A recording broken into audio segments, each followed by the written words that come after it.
Solidarity comrades, it's Connor here again, and I wanted to bring up a topic that comes up a lot within communist circles, at least in communist circles that I speak to and speak with and have discussions with, and it is what to do, what does a communist do when they are presented with a situation where the material conditions for revolution do not exist and where they live.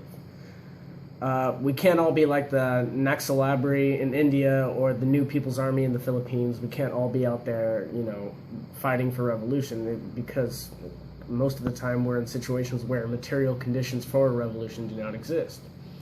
So there are three basic things that I would tell any communist to do in a situation where there is no revolutionary material conditions.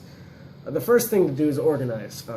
Find a party. That's the most important thing, and not just any party, a party that adheres to scientific socialism based on materialistic dialectics.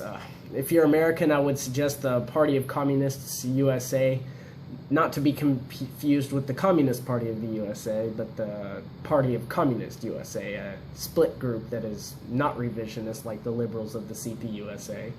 Or if you're British, I would suggest the Communist Party of Great Britain, Marxist-Leninist.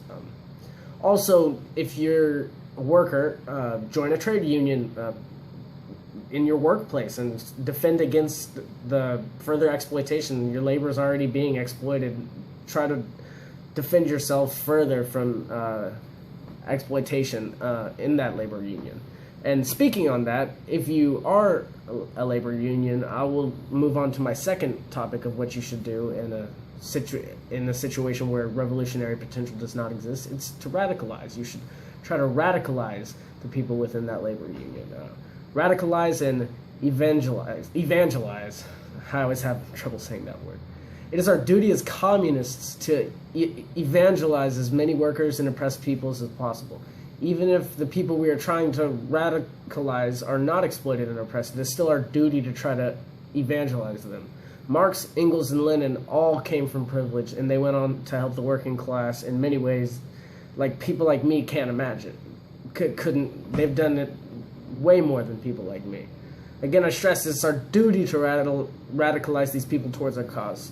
Many might not listen, many might shrug you off, but just gaining one more comrade to the cause is worth the effort. So radicalize and evangelize. I always have trouble saying evangelize. Third, I would say, is to study and to learn. There's never enough learning that we can do. When it comes to crushing capitalism, building socialism, and achieving communism, the material conditions are always in motion. They're always moving, and we need to always learn. And there's a plethora of free knowledge in this world of the internet that we can access and get for free. And if you don't have access to the internet, there's still ways to get access to revolutionary material, and it would take several lifetimes to be able to read all of it. Works by Marx, Engels, Lenin, Stalin, Mao, those are all great, but there are many much more out there that we haven't even scratched the surface. Me as an individual haven't scratched the surface on. There's many more that I wish to learn, and there's probably many that I'll never get to in my lifetime, just because how much that there is to study. So now that there is not revolutionary potential in where I live or where some of you live, where not revolutionary potential, but material conditions where revolution do not exist, you can study these people. You can learn from them, and you can even study people that you disagree with, like Proudhon, anarchists, Kropotkin, people like that, and maybe you can learn a few things from the people you disagree with as well. And thanks for watching. I know this was a messy video. I'll leave some links below to the parties I mentioned, and also to a great resource of free modern Marxist texts that you can get your hands on to study if you would like, and let me know if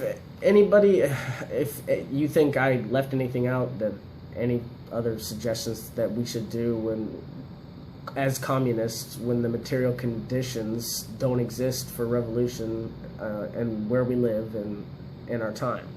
Thank you for watching. Solidarity comrades.